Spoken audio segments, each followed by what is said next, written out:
Hello. Today I want to talk about how to create new worlds, new earths, your beautiful world, your life in a way that really can serve you.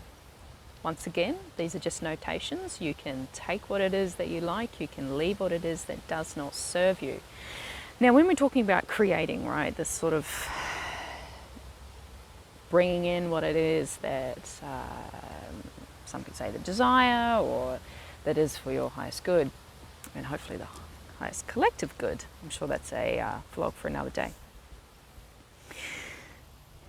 I guess the other term that can come into your mind is manifestation, right? And when you often look at manifestation teachings, they sort of talk about this law of attraction, and a lot of that sort of la-di-da is using, I guess, the instrument of the mind.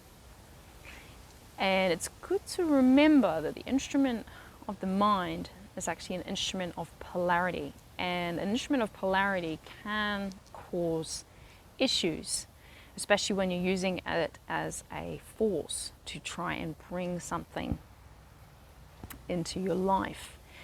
And I guess with the sense of using a polarity instrument, you could be focusing on one end of the polarity.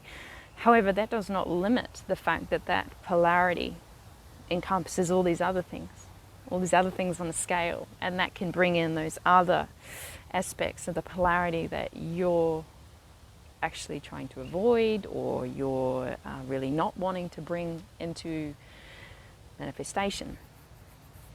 And so I guess moving past that point, I'd like to bring in the probably much more important instrument, and that is the instrument of the heart.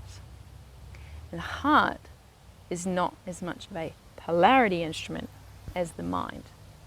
Some may even say the heart is a non-polarity instrument. I'm sure you can find some more rhetoric, some more teachings, some more knowledge, and maybe someone can share some wisdom with you more about that. But from my own experience, the heart is a much more powerful and a much more magnetic instrument to use than the mind. The mind often can get a little bit caught up in the details. Sometimes it can get a bit too focused on what it should look exactly and how it should exactly be experienced. Whereas the heart is not so, using it as an instrument, it's not usually as so limited in that capacity. And of course, creating something with the mind and something else comes along, there can be this sort of energy that may come in the form of a disappointment or some other kind of emotion that's similar to that, because one cannot see potentially the beauty that is being unfolded through that manifestation, because it doesn't look exactly how the mind sort of painted it to be. So yes, what I'm touching on here is sort of like an initial process. I'm sure there's much more courses of action to take after the initial manifestation with the instrument of the heart. And it is a three-dimensional world in which we reside in a lot of the time, right? Well, should I say the collective conscious resides in a lot of the time. And another handy way to sort of help with this manifestation with the heart is to, and then of course carrying out the action, is to carry out the action in a form that is an art. So seeing every action in which you do, the sort of human doing part of who you are, as more of an art. Something as simple as going to a shop to buy some oranges, or going and doing something that maybe you don't even really like doing, but now trying to try on this hat of, okay, well, how do I embody this action as an art form? And that in itself can make quite a shift in how one can perceive the doings of their life.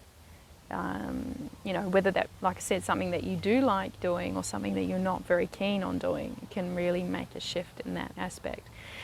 And, you know, a lot of beautiful manifestations with the heart is done through the action of art. Art is, it's interesting, the words and some similar uses of letters there.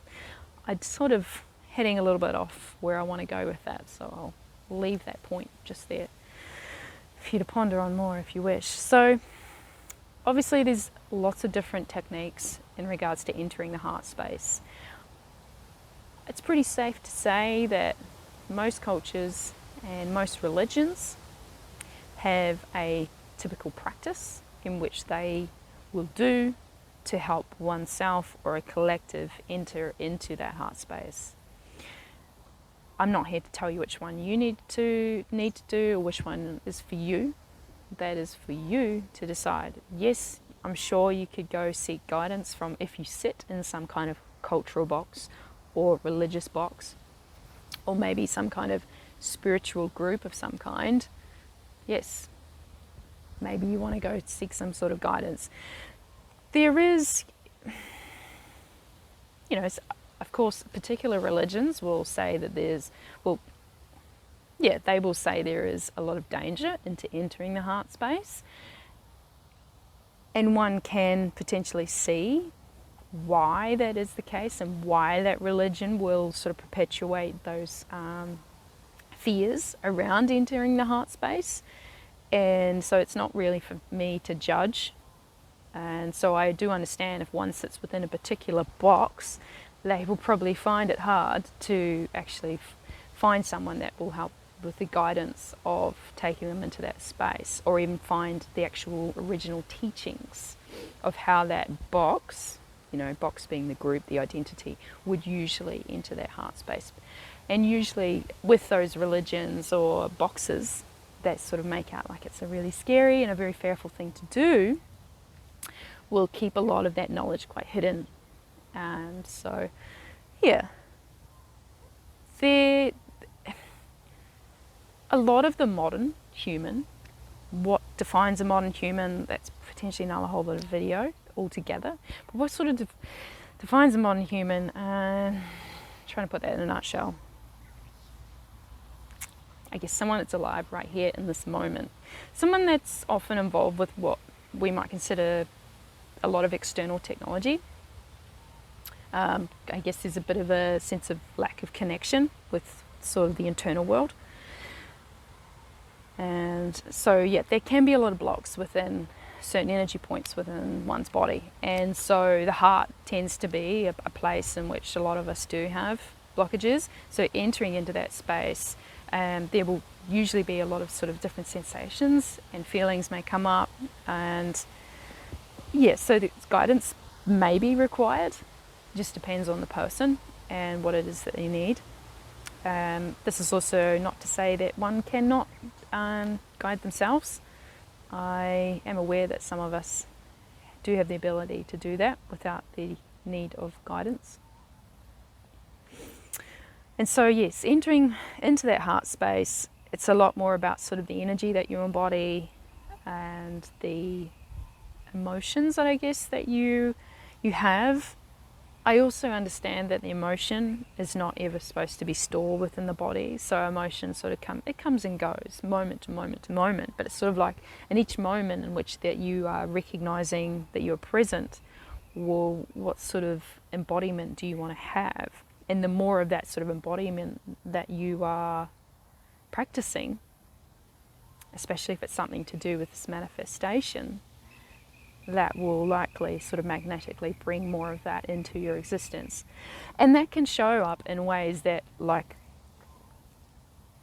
you don't always see as an opportunity to transform into that which you are trying to embody. So,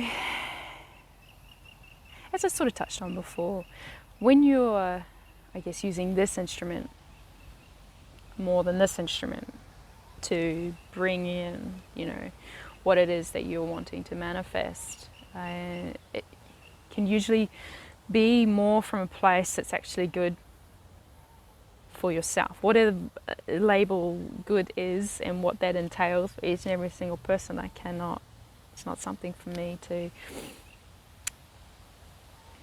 go further into in this blog. And, that sort of higher good, not the things that should be leveled, and not that one thing's good, one thing's bad, but it also can be more encompassing of the collective. So your community, the collective community of who we are. And also that sort of, like I was talking about before, that details in the mind, it just sort of lets go of that, things around when does it happen, how does it happen, what color does it look like, all of that sort of thing is not as important.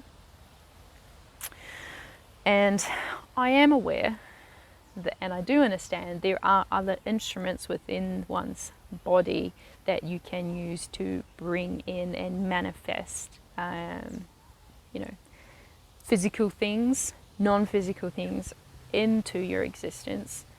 But for the purposes of this video, and what I feel most comfortable talking about is the heart. I'm sure I could talk a lot about the mind, because that is a space in which I'm aware that I sit in very often. And the other instruments, I'm sure you can find many other beautiful teachers or many other beautiful sharings where someone can teach you some more about those. Yes, the heart is a good place to start. There's what I would, I'm a little biased, but the heart is a good place to start. It has more of that encompassing of that collective good for all. And I'm interested to know your own experiences with using different instruments of your body to manifest things into your life. Have you noticed changes in when you use this instrument than when you use this instrument? Do you have different techniques and ways that you'd like to enter into your heart space?